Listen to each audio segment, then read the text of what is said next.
بسم الله الرحمن الرحيم.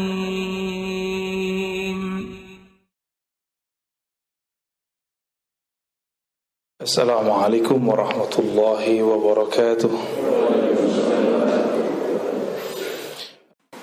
باركنا باليقظة. أشهد أن لا إله إلا الله وأشهد أن محمدا عبده ورسوله. اللهم صل وسلم وبارك على سيدنا محمد وعلى آله وبيته وذريته. Kita membahas bab at-tawakkul, ya. Kalau bahasa Indonesianya tawakal. Tawakalnya apa baru? Baru masuk. Ini tawakal dari kata wakkala, tawakkala yatawakkalu tawakkulan. Dalam bahasa Indonesia kita mendengarnya tawakal. Jangankan orang Indonesia, orang Arab aja kadang salah faham. Tawakal itu dikira bermalas-malasan. Apalagi orang Indonesia seperti kita, sering salah faham. Tawakal itu dianggap gak kerja. Tawakal itu dianggap diem. Enggak, tawakal itu kolbu yang bekerja. Jadi orang tawakal itu kolbunya kerja keras, bukan malas-malasan dia. Kolbunya kerja keras itu. At-tawakkul huwa thiqatu bima 'inda Allah wal ya'su 'amma fi aidin nas. Apa yang dilakukan oleh kolbu? Hanya percaya apa di sisi Allah dan tidak berharap kepada apa yang di tangan manusia, di tangan makhluk. Itu tawakal. Dia berobat ke dokter, tapi dia gak berharap bahwa kesembuhan ada di tangan dokter. Yang dia pandang saat itu adalah Rasulullah nyuruh dia berobat, kesembuhan urusan Allah. Gitu. Dia bekerja di suatu institusi, perusahaan, atau dia seorang pegawai negeri atau swasta. Dia tidak memandang institusi itu yang ngasih dia rezeki, tapi Allah memberi rezeki lewat institusi itu. Seandainya lembaga tersebut hilang, gak ada masalah. Allah kan gak pernah hilang. Kenapa ada orang stres di dunia? Karena dia telah mendewakan tempat kerjanya, telah mendewakan kekasihnya. Tempat kerjanya hilang, kekasihnya mati, atau kekasihnya pengen dengan yang lain, maka muncul goncangan dalam dirinya. Maka di situ banyak orang stres, ya. Maka tawakal tidak ada kaitannya dengan orang malas, ya. Justru orang punya kerja keras. Dia buang rasa harap kepada makhluk, yang dia tumbuhkan cuma trust, percaya kepada Allah Subhanahu wa ta'ala. Dan ini kerja yang berat bagi kolbu, sangat-sangat berat bagi kolbu. Tapi kalau dapat melasnya, ya, orang tawakal ini orang-orang yang sedang berjuang melawan pengaruh makhluk di kolbunya, ya. Wa qila annahu ayyastawiya 'indal insan al-iktsar wal iqlal. Orang tawakal itu sama saja bagi dia. Ini indikator sebenarnya. Jadi di kitab itu kalau ada misalnya kitab Risalah Kusyairiyah, kitab ini Hadaib, ada penjelasan yang berlebih mengenai satu kata. Tawakal artinya 1, 2, 3 gitu. Biasanya yang pertama yang paling bagus, paling lengkap, yang kedua, ketiga itu indikator aja. Indikator orang tawakal apa saja? 1, ayyastawiya 'indal insan al-iktsar wal iqlal. Bagi dia hartanya banyak, hartanya sedikit, kerjanya banyak, kerjanya sedikit, kolbunya tidak berubah. Kolbunya tetap bergantung hanya kepada Allah. Maka dia tidak bertambah yakin karena duitnya banyak, dia tidak berkurang yakinnya kalau duitnya sedikit. Kalau kita kan gak begitu. Baca Waqiah nih, duitnya banyak, rezekinya jadi melimpah, baru dia yakin. Tadinya kurang yakin. Jadi butuh pembuktian dulu. Ini kita kebanyakan. Maka iman kita ini belum masuk ke iman mutawakkilin. Orang-orang tawakal itu ada benefitnya, Bapak Ibu yang mulakan Allah. Dia nanti masuk surga tanpa hisab, tanpa azab. Orang dihisab di sana, dihisabnya paling cuma 2 hari, tapi 2 hari akhirat. 1 hari di sana sama dengan 1000 tahun. Berarti kalau 2 hari berapa tahun? Mau? Saya nggak mau, Pak. Huwa isqatu hammil waqtil ghaib. Indikator orang sudah tawakal apalagi? Isqat. Isqat itu menggugurkan hammil waqtil ghaib. Angan-angan mengenai waktu besok. Waktu yang belum ada. Besok itu masih gaib gak? Masih gaib. Gaib itu bahasa Arab artinya yang tidak terlihat. Tidak panjang angan-angan untuk masa depan. Mempersiapkan masa depan boleh. Mempersiapkan itu dengan bekerja. Baik pekerjaan badan atau pekerjaan angan-angan mainnya di sini. Coba kalau saya begini, nanti saya kalau begini. Kebanyakan berandai-andai. Orang ini belum disebut tawakal. Bertawakal itu isqatu hammil waqtil ghaib. Jadi kita nggak usah pikirin besok kejadiannya apa. Jalani aja hidup hari ini, besok pasti beres. Ya. Ntar kalau virus berikut datang lagi gimana? Ya sudah. Jika kita ridho mati syahid, jika kita berjuang dan selamat, ya insya Allah Allah gugurkan dosa-dosa kita. Ya, tidak ada kaitannya orang kena virus nggak kena virus, munafik tidak munafik.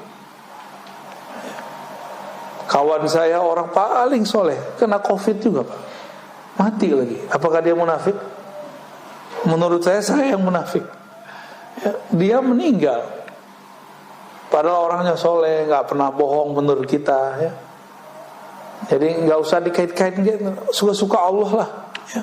Suka-suka Allah. Jangan cocok logi. Ya. Apalagi indikatornya baqaul abdi ma'allahi ta'ala bila alaqah. Tetapnya hamba terhubung kepada Allah tanpa gangguan harapan kepada makhluk, baik makhluk hidup ataupun makhluk yang dianggap jamid, yang tidak bergerak seperti obat, makanan, minuman. Kita menyebutnya benda mati, tapi dalam bahasa saya nyebutnya jamid, yang tidak bergerak. Karena saya meyakini alam semesta ini hidup semua, tapi dalam bentuk hidupnya sendiri, bukan hidup ala kita. Ya.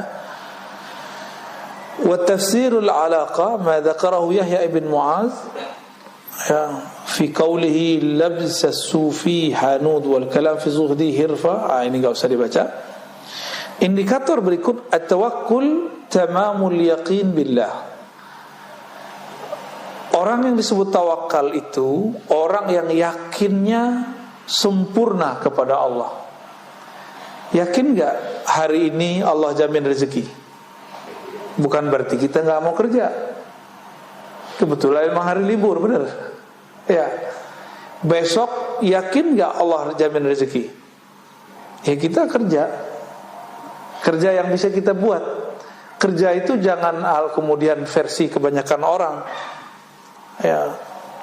Kalau mohon maaf ya, kebanyakan kita kan berpikir sibuk, yang penting sibuk, tapi duitnya nggak jelas. Nggak itu yang penting sebenarnya hasilnya. Ngapain kemudian dari pagi sampai sore sampai besok lagi, tapi hasilnya at-ta'ab, hanya lelah. Apalagi membuat hati kemudian terganggu hubungannya kepada Allah Subhanahu wa taala.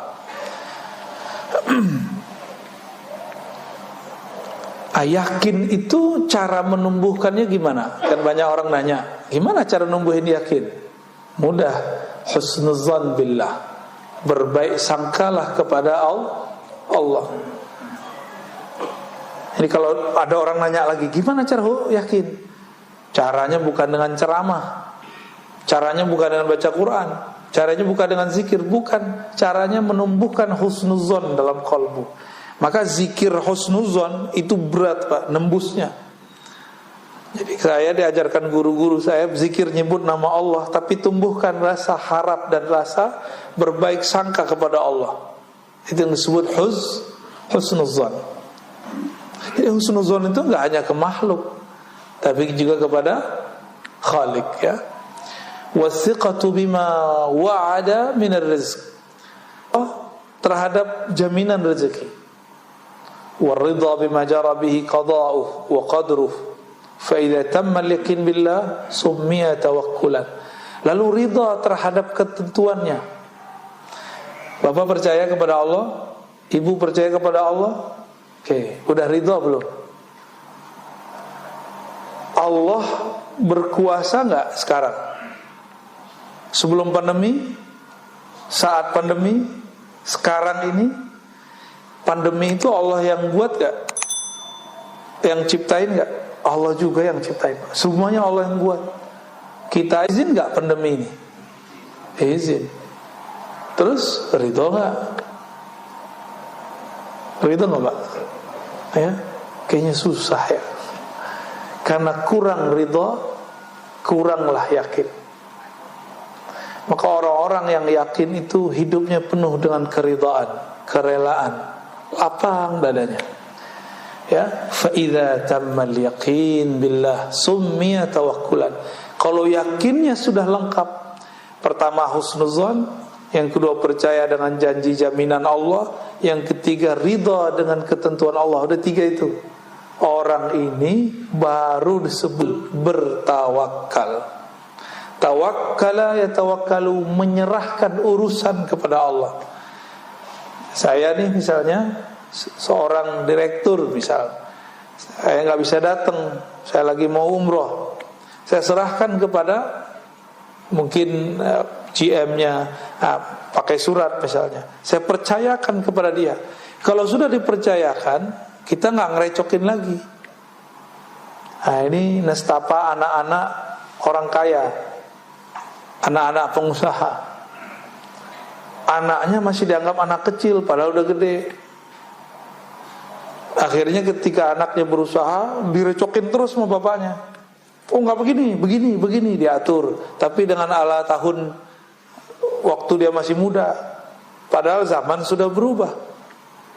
Nah, ini bagi kawan-kawan yang perusahaannya perusahaan keluarga, usaha-usaha keluarga biasanya menghadapi itu.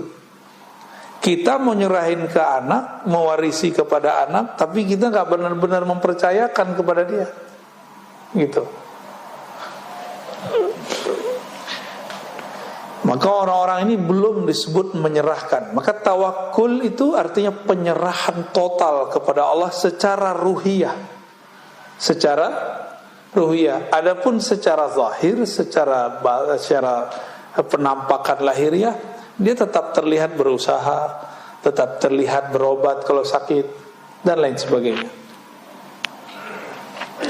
Wa qila atawakkul bidayah wa huwa sifatul mu'minin, wa taslim wasitah wa huwa sifatul awliya, wa tafwid nihaya wa sifatul khawasil khawas. Ada lagi ungkapan tawakal itu ada levelnya. Ada penyerahan biasa, ya udahlah terserah Allah lah. Ini sifat orang beriman, tapi baru makom pertama. Tawakal versi pertama. Tawakal level kedua, at-taslim wasitah, yaitu dengan taslim. Taslim itu bukan lagi sekedar ngomong wah saya berserah, tapi sudah mulai kepada kepasrahan. Taslim itu memasrahkan kepada Allah Subhanahu wa ta'ala, tapi kepasrahannya belum total, masih level kolbunya. Tapi ini sudah wali, Pak. Kebanyakan wali levelnya di sini. Makanya wali itu ada dua model, ada wali am, ada wali khas. Wali umum, ada wali khas. Wali yang spesial. Inilah at-tafwid. Dia tidak hanya berserah dengan kolbunya, tapi sudah dengan ruhnya. Maka geraknya dia itu atas geraknya Allah Subhanahu wa ta'ala. Faqad madaha Allah Ta'ala tawakkul wa hatha alaihi man yatawakkal Allah fa huwa hasbuh. Ya. Secara umum di surat At-Talaq kasusnya di situ perceraian. Tapi ayat ini bersifat umum. Siapa yang bertawakal kepada Allah fa huwa hasbuh, maka cukuplah itu baginya. Adakah yang lebih melebihi kalau sudah bersama Allah masih butuh yang lain enggak? Maka muncullah zikir dari bab tawakal. Allahul Kafi. Gimana lafaznya? Allahul Kafi, Rabbunal Kafi, Wajadnal Kafi, Qasadnal Kafi. Gitu ya. Likullil Kafi, Kafanal Kafi. Alhamdulillah. Itu intinya sama, Pak. Cukuplah Allah yang mencukupkanku. Nah, udah selesai udah. Kalau Allah yang mencukupkan kita, Allah sangat mengerti kebutuhan keperluan kita. Kalau makhluk yang mencukupkan, oleh karena itu ulama kita mengulang-ulang. Cuma sekarang cuma jadi, mohon maaf, hanya menjadi seni aja. Seni tarhim sebelum sholat. Kapi, tahunya kawan kapi doang. Lama-lama diganti jadi kopi. Wajanal kopi. Yang suka ngopi. Fa idza azamta fatawakkal 'ala Allah, innallaha yuhibbul mutawakkilin. Jika engkau berazam, bertekad melakukan sesuatu, maka berserahlah kepada Allah. Sesungguhnya Allah sangat suka kepada orang yang berserah diri. Jadi jika ingin menjadi kekasih Allah, jadilah orang yang tawakal. Gampang ya? Gampang dilafazkan. Sebenarnya gampang kalau pakai ruh, pakai kolbu. Sulit kalau pakai ini.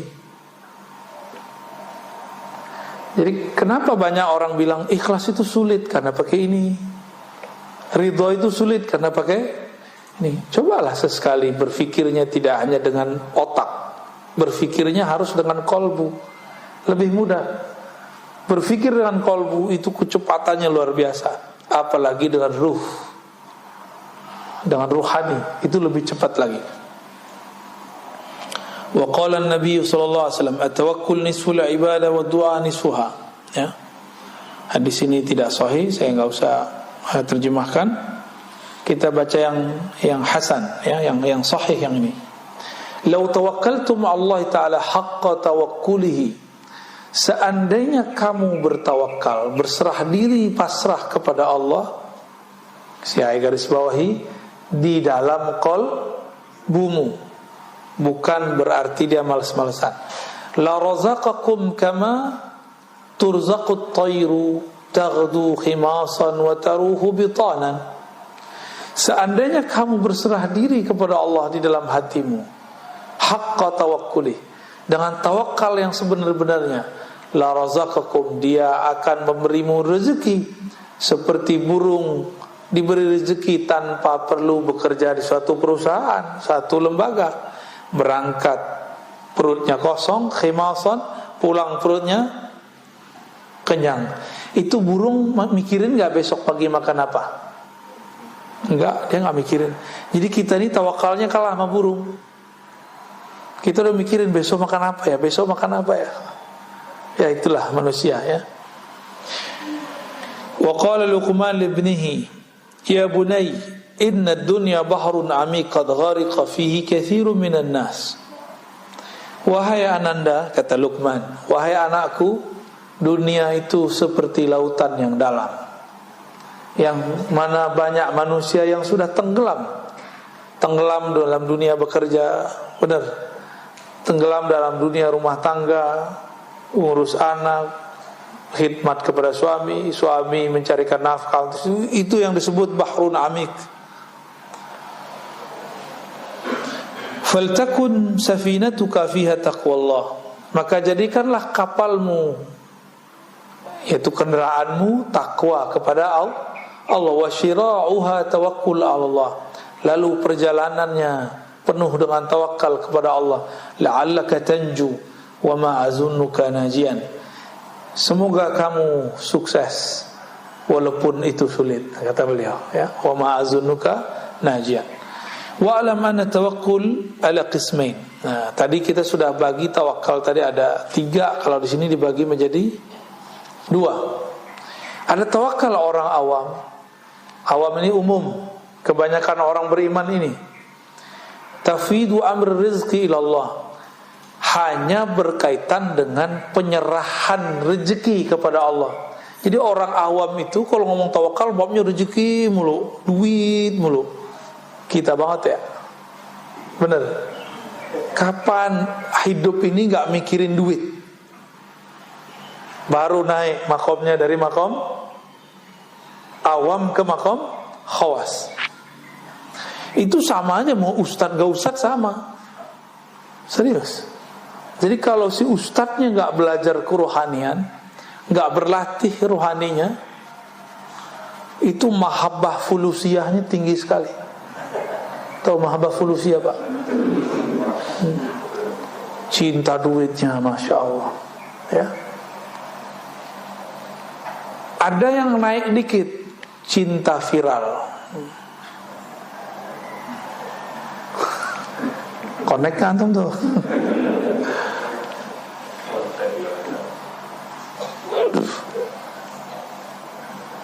Orang kalau cinta viral itu gampang tersinggung Pak. Gampang tersinggung sama yang ngundang. Jadi misalnya nih pas datang masjidnya kok kecil, apa ini? Pergi lagi dia, tersinggungan. Atau fotonya digandeng dengan orang lain, tersinggung lagi. Itu kalau orang mahabbah al-firaliyah. Bahasa Arabnya mahabbatus syuhrah, cinta viral.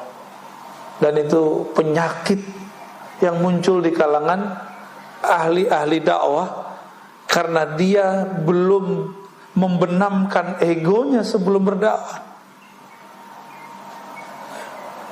Kita wajib membakar dulu ego kita benamin dulu sebelum kita berdakwah. Dakwahi dulu diri sendiri baru dakwahi orang lain. Ya. Supaya enggak baperan. Banyak baperan begitu banyak. Belum lagi dai yang merasa lapaknya diambil. Benar Pak, serius. Jadi saya ketemu seorang ustadz dikata-katain oleh ustadz senior. Si ustadz muda ini baru pulang dari luar negeri, dari pesantren. Majelisnya lumayan rame. Dimarahi oleh ustadz senior. Kata yang senior, ente sowan dulu sama aneh. Wah, enggak ya bener. Izin dulu dong sama gua. Ini wilayah gua nih. Ya.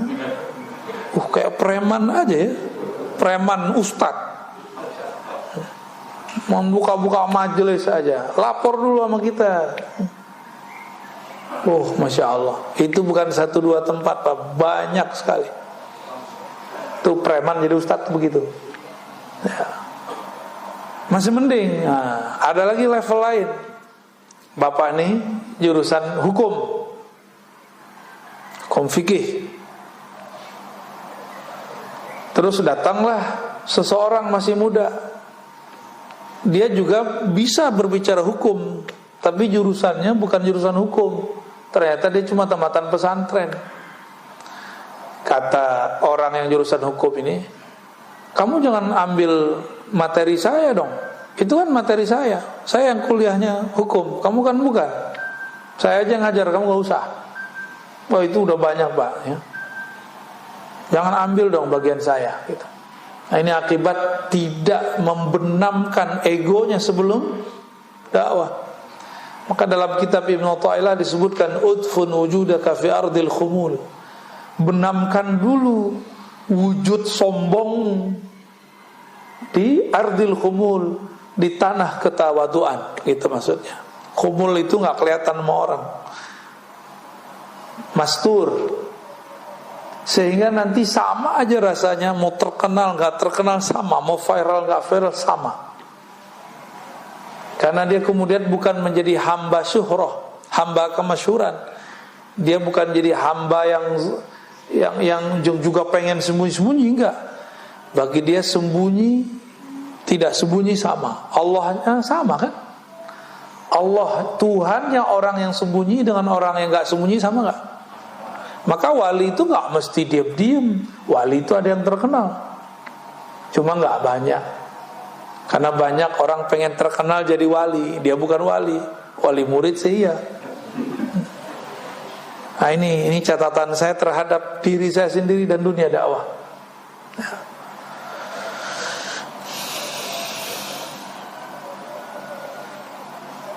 Jadi kalau orang awam ngajarin tawakal, ustadz awam ngajarin tawakal hanya bab fulus atau bab zahir, sakit, sehat gitu. Jadi datang ke kiai, "Pak Kiai doain anak saya sakit." Nah, nanti diajarin, dia serah kepada Allah.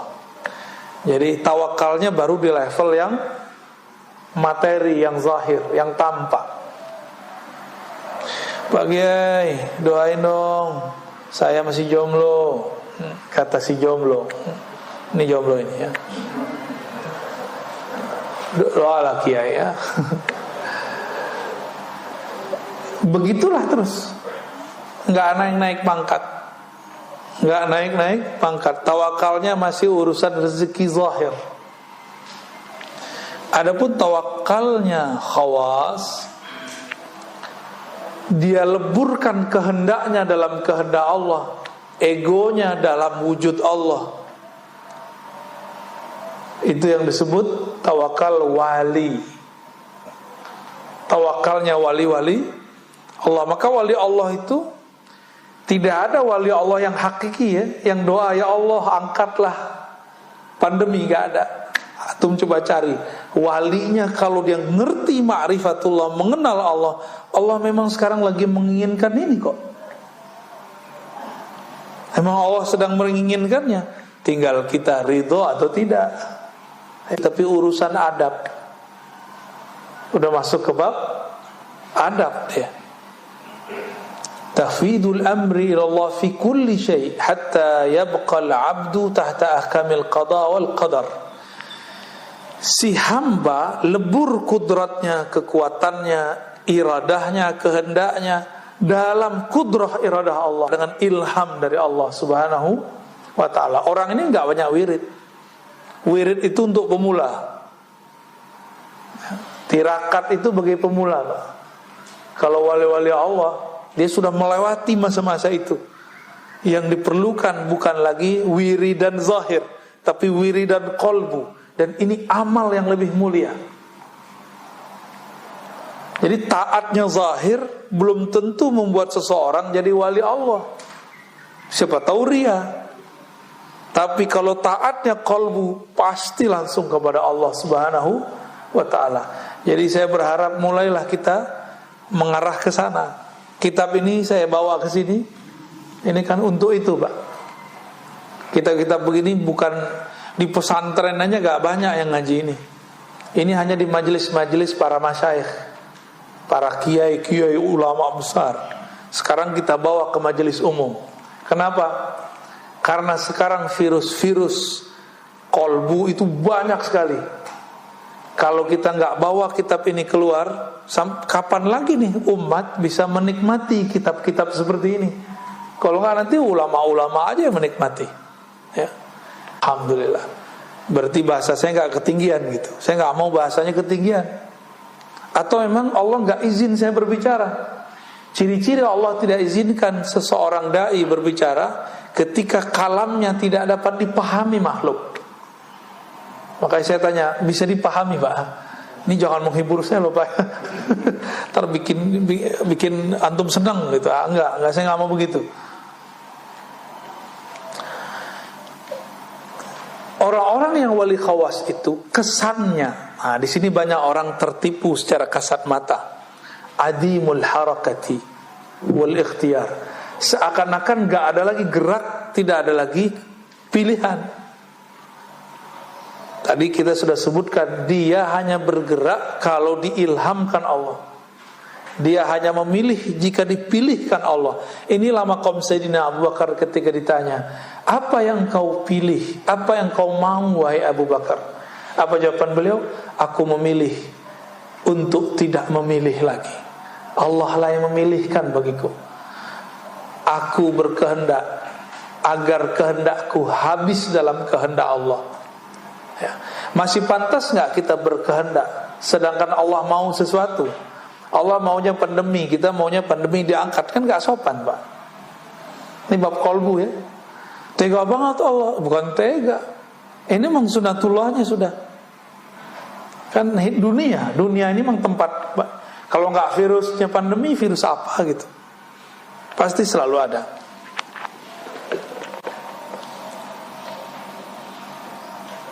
Nah, maksudnya apa? Adamul harakati bil badan. Secara zahir tidak lihat dia kelusak-kelusuk orang tawakal itu. Jadi dia tenang.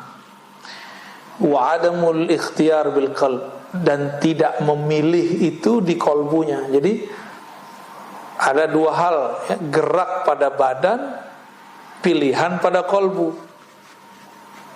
Jadi mereka bukan lagi wali hamba-hamba Allah yang sibuk di badan dan kolbunya. Ini sudah masuk ke dalam ruhnya. Ya. Fa in waqa'a fi qalbihi al-harakah kana mutaharrikan billah. Ya. Jika masuk gerak dalam kolbunya, dia bergerak dengan gerak Allah. Jika diam, dia diam dengan ilham dari Allah Subhanahu wa ta'ala. Inilah yang ditunjukkan, dicontohkan oleh Asy-Syaikh Ibnu Syamsuddin, seorang ahli ma'rifatullah yang menjadi guru Muhammad Khan, yang belakangan disebut Muhammad Al-Fatih. Muhammad Al-Fatih, Mehmet Khan gitu ya. Sultan Mehmet ini dia berambisi mau mengalahkan Rum pakai nafsu, tapi semua strategi dia kalah. Semua gurunya bilang tunggulah, tunggu isyaratnya keluar. Dia nggak mau.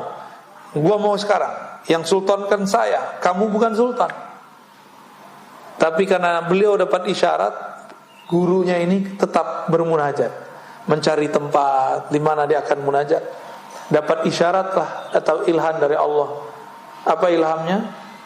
Bahwa di sana, di suatu tempat di Istanbul itu ada satu makom, adalah makom sahabat Nabi, pewakaf masjid namanya Abu Ayyub Al-Ansari, yang sekarang disebut nama tempatnya Masjid Ayyubiyah.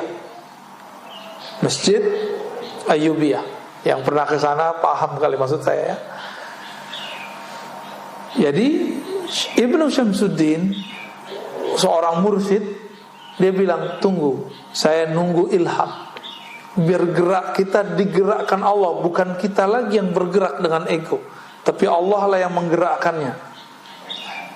Ya, sampai udah kalah berkali-kali, udah 5 kali strategi, lebih barangkali. Muhammad Khan Sultan di saat itu marah, dia carilah gurunya. Itu di kemah kecil. Dalam kemah itu beliau sedang munajat, tapi Khan gak sabar. Dia ambil pedang yang tajam, dia kemudian bongkar tempat istirahat gurunya. Ternyata ketika dibongkar dia kaget, gurunya sedang sujud. Sujudnya panjang sekali. Melihat lagi sujud, dia langsung diam, tapi masih gergetan. Guru gua kok sujud mulu kerjaannya. Kapan perangnya nih? Wah, kan banyak anak muda kan begitu ya. Pengajian mulu, kapan perangnya nih? Ini udah gatal mau jihad nih. Anak muda biasa. Emang dia kira jihad itu semudah itu? Jihad itu kalau nggak pakai ruh jadi jahat. Udah kedua aja Pak. Ya, mau jihad apa jahat? Kalau jihad dia harus dengan kemurnian rohani. Udah ada waktu sekitar 1 jam, baru naik kepalanya. Ternyata tempat sujudnya sudah basah. Baru turun isyaratnya. Beliau kemudian baca Assalamualaikum kiri kanan, kanan kiri. Ibn Syamsuddin mengatakan, wahai Ananda Sultan, detik ini berangkatlah. Insya Allah Allah membersamai perjuanganmu. Bengong dia. Nah, ini yang gue tunggu-tunggu nih. Tapi di saat itu karena dia melihat gurunya sujud lama, egonya pun ikut kemudian tenang. Dia kemudian masuk ke Konstantinopel yang sekarang ya di Istanbul itu dengan penuh tenang, zikir gak berhenti, dibersamai gurunya. Jadi beberapa kali melakukan serangan, gurunya gak dia bawa ikut. Dia ngerasa, wong tua ngerti apa. Ini arogansinya anak-anak muda. Ya. Menang nggak habis itu?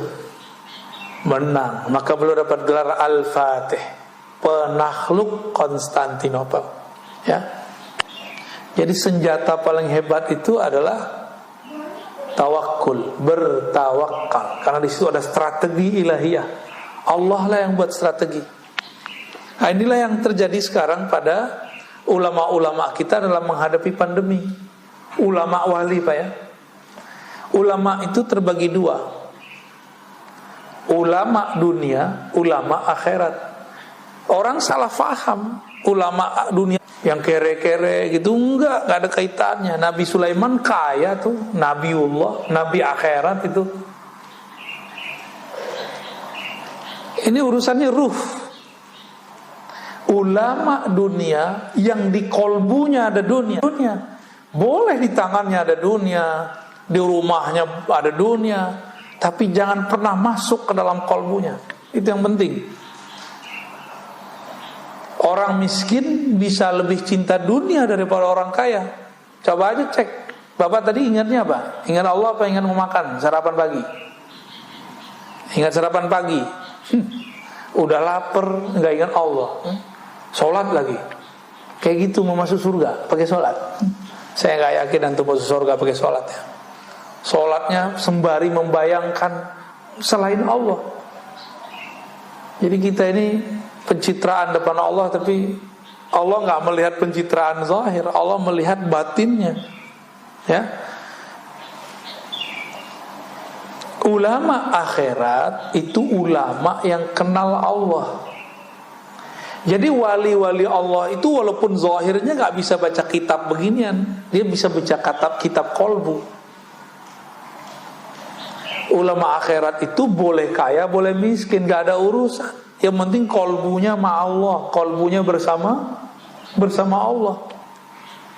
Daripada udah miskin, kolbunya bersama dunia. Mending kaya, kolbunya bersama yang maha kaya, Allah subhanahu wa ta'ala. Jadi boleh gak kiai punya rumah banyak? Kok boleh? Yang penting kolbunya bersama Allah. Boleh gak kiai mobilnya banyak? Gak apa-apa, usahanya banyak. Boleh. Yang penting kolbunya bersama. Kiai istrinya banyak.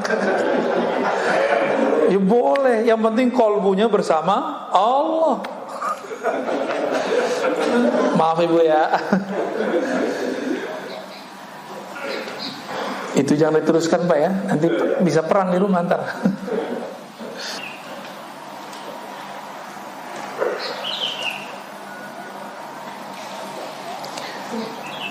Contoh tawakal kalau dalam kisah-kisah Quran, masih ingat Nabiullah Ibrahim? Masih ingat? Nabi Ibrahim waktu dilempar ke dalam api,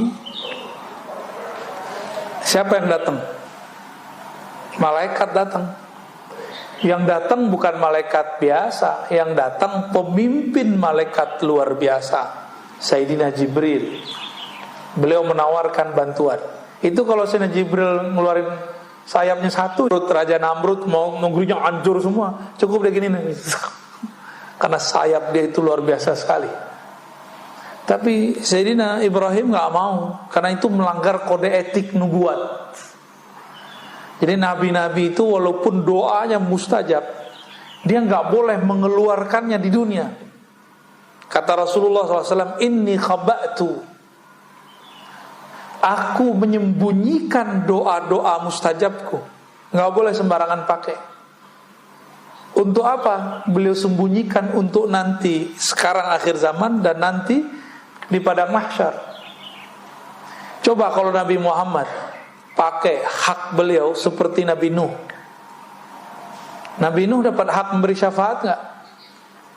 Sampai Nabi Muhammad kasih izin baru dia dapat izin. Jadi Nabi Muhammad bilang, hai para nabi, aku izinkan kamu membantu umatmu, baru boleh bantu. Kalau nggak boleh bantu. Maka saat nabi-nabi itu membantu umatnya, itu bukanlah syafaat nabi tersebut, tapi syafaat baginda Rasul sallallahu alaihi wasallam. Nabi Ibrahim Al-Khalil, beliau ketika ditawarkan oleh malaikat Jibril. Ini kalau antum ditawarkan malaikat Jibril gimana? Mau ya? Misalnya datang nih Jibril ngucapin salam, oh kayaknya girang banget ya. Padahal belum tentu Jibril ya kan. Saya tahu Mas Bril. Saya tahu Azazil. Azazil tuh mirip dengan Jibril. Kalau dia nyamar tuh mirip sekali. Karena sayapnya jumlahnya hampir sama dulu dengan, bedanya sekarang udah patah gitu hanya. Jumlahnya sama persis. Maka kehebatannya Azazil hampir sama dengan gurunya Jibril. Jadi dia itu gurunya itu. Umat akhir zaman, Rasulullah nggak pernah menggunakan doa-doa yang dahsyat itu di saat beliau masih hidup. Ditahan-tahan terus. Doa itu adalah emosi yang bercampur keyakinan untuk menghancurkan musuh. Nah, itu yang terjadi pada zaman Nabi Nuh. Nabi Nuh emosi, yakin tumbuh, hancurlah kaumnya. Ya Allah, jika engkau biarkan umatku hidup, mereka akan melahirkan orang-orang yang lebih rusak dari sekarang. Itu kata Nabi Nuh. Karena beliau bercampur keyakinannya dengan emosinya. Nabi Muhammad yakin emosinya terkendali. Umur cuma 63, tapi lebih dewasa dari Nabi Nuh yang 950 tahun. Maka yang paling berhak menjadi pewaris Rasulullah orang-orang yang mampu mengendalikan emosinya. Gimana? Kita masuk yang mana? Kayaknya saya aja nggak lolos Pak. Emosi ini bukan emosi biasa. Ini emosi kita. Kita punya kekuatan untuk menghancurkan dia, tapi kita nggak hancurkan. Nah itu dia. Pernah nggak punya kesempatan mau menghancurkan orang tapi kita nggak lakukan? Ah, berarti antum dimensi rohaninya sudah mulai bagus. Itu cuma umat Nabi Muhammad yang bisa begitu. Umat terdahulu hampir semuanya nggak ada. Nabinya aja nggak ada yang sabar kok. Jadi sesabar-sabarnya Nabi terdahulu, itu jauh lebih sabar Nabi kita Muhammad sallallahu alaihi wasallam.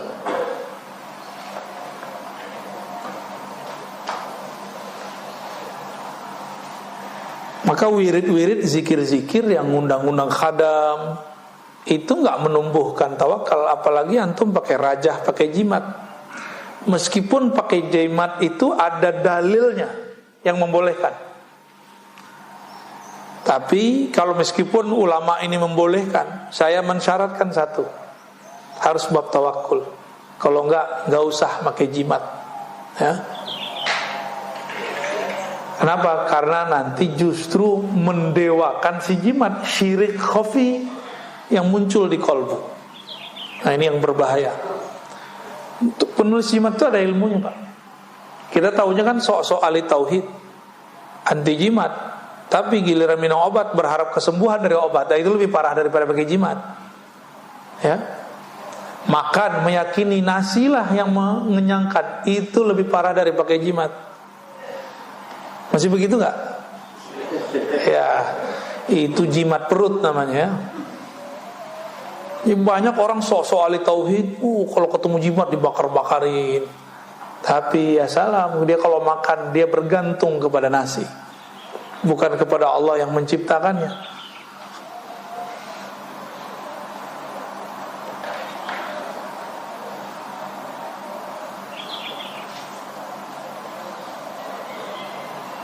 Wah, udah jam 6, 10 Pak. Lanjut. Atau cukup?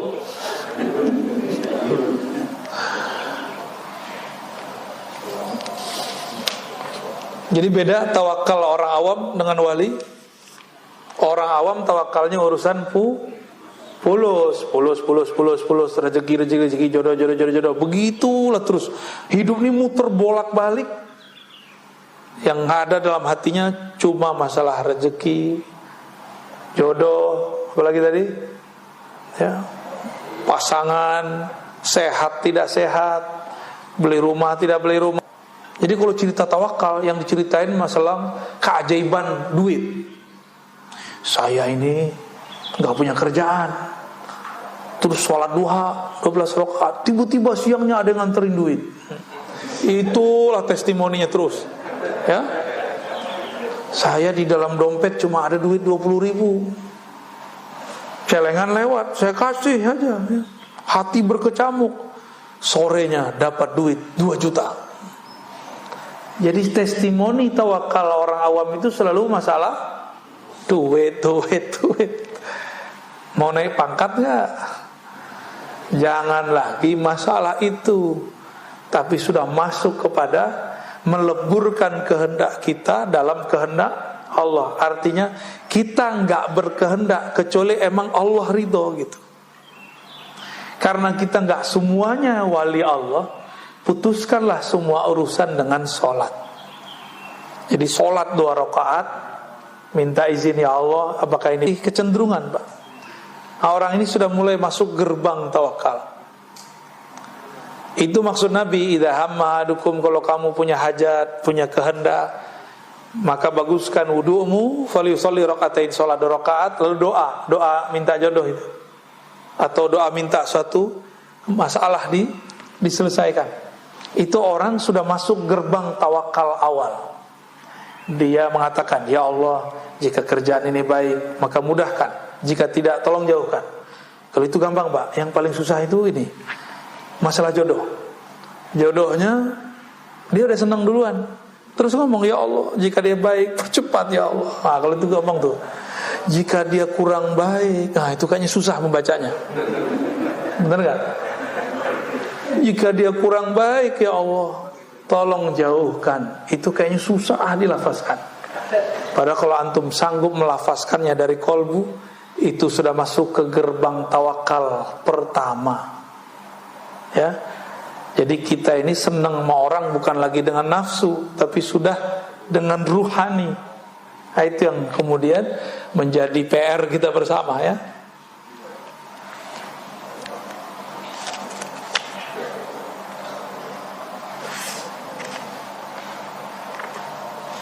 Udahlah ya, kebanyakan. Gimana? Cukup? Baik Ustaz, jazakallahu khairan atas kajian pagi ini. Ini ada banyak pertanyaan sebenarnya. Tunggu. Hanya waktu 15 menit ya. Ini baik, pertanyaan pertama saya bacakan dari YouTube saja. Ini nanti selanjutnya itu kita kasihkan. Baik, yang pertama dari YouTube. Assalamualaikum Buya, pertanyaan saya, jika Allah pertemukan kita dengan orang yang suka pada maksiat, mengajak kita pada maksiat, apakah masuk kita terus Allah menghantarkannya pada kita atas satu sebab yang baik? GR amat tuh.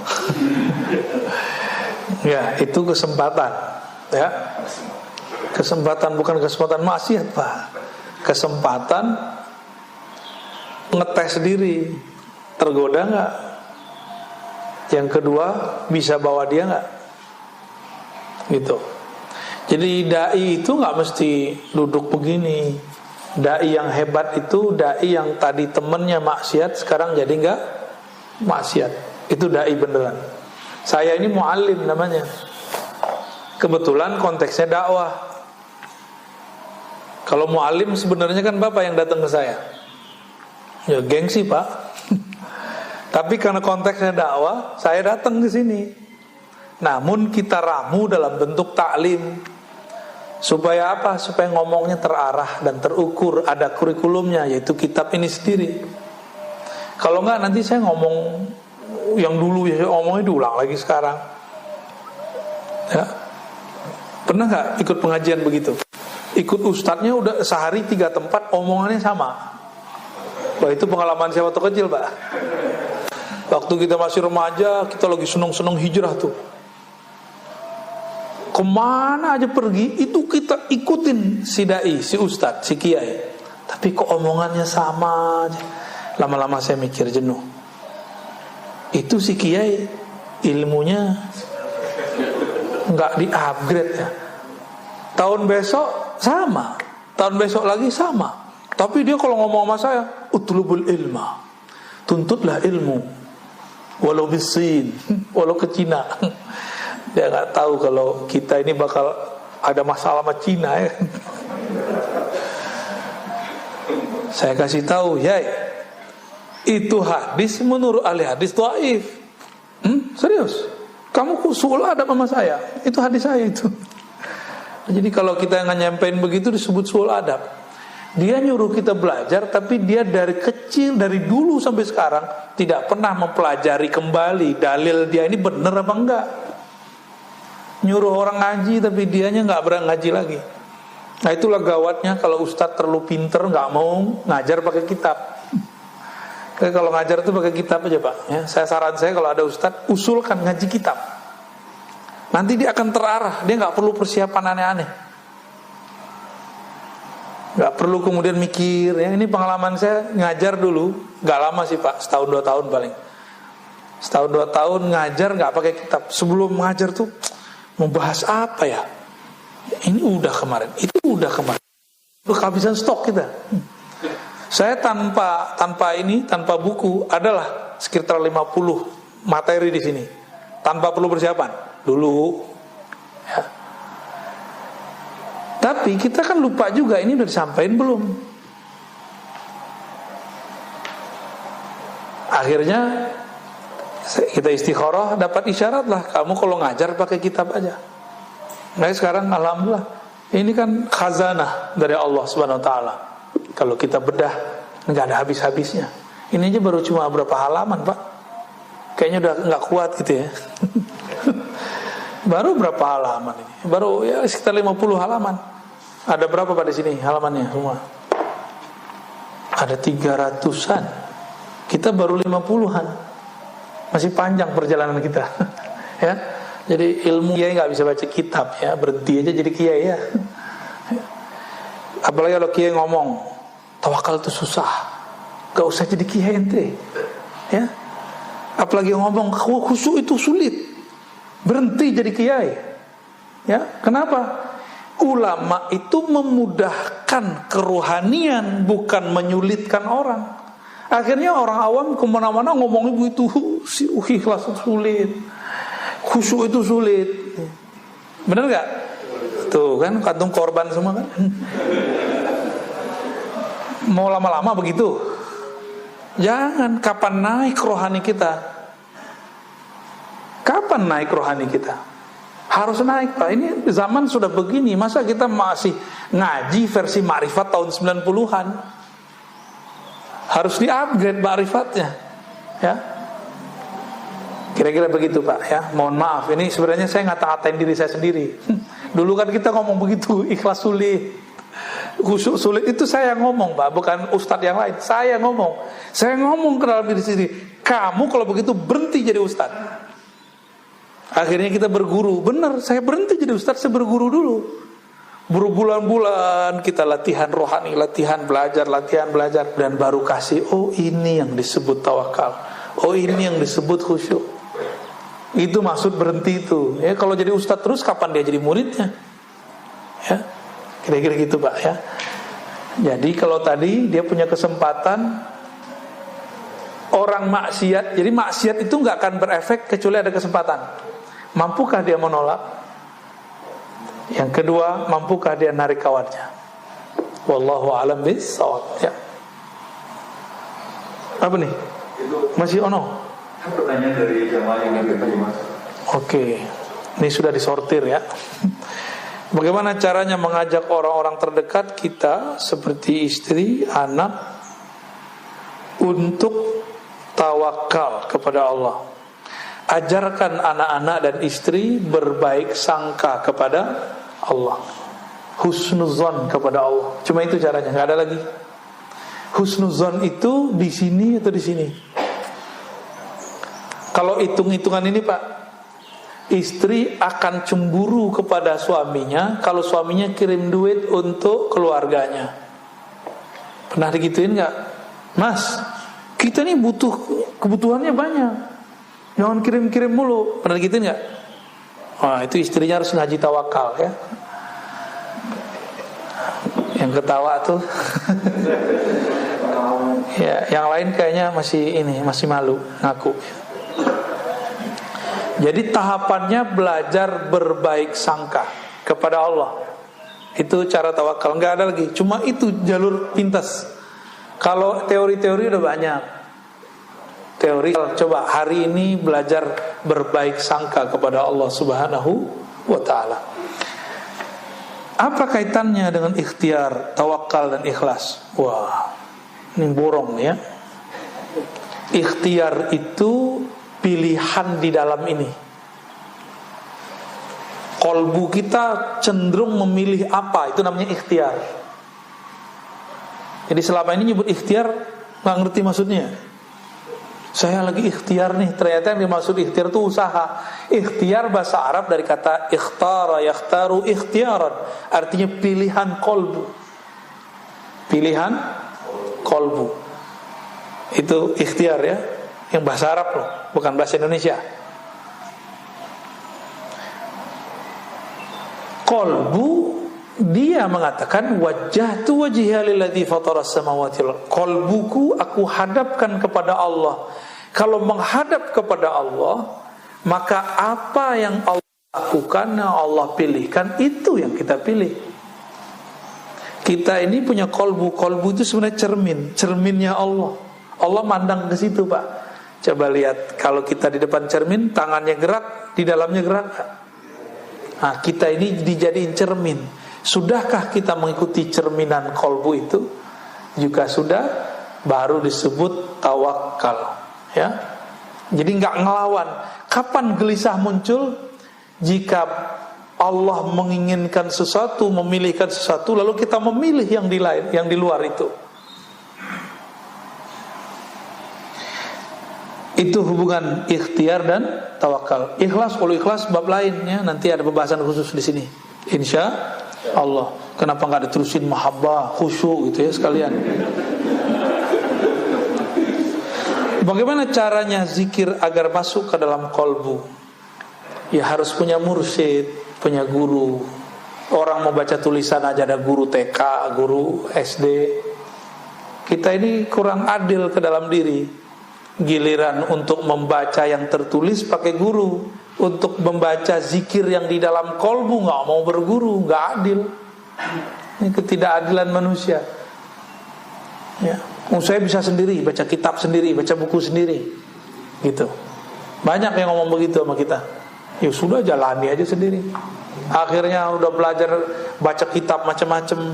Ini banyak kiai padahal kolbunya kering karena tidak pernah belajar zikir kepada ahli kolbu.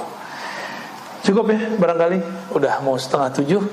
Semoga kajian ini diridhoi oleh Allah dan Allah memberikan anugerah ilmu tawakal dan amalnya untuk kita semua ya.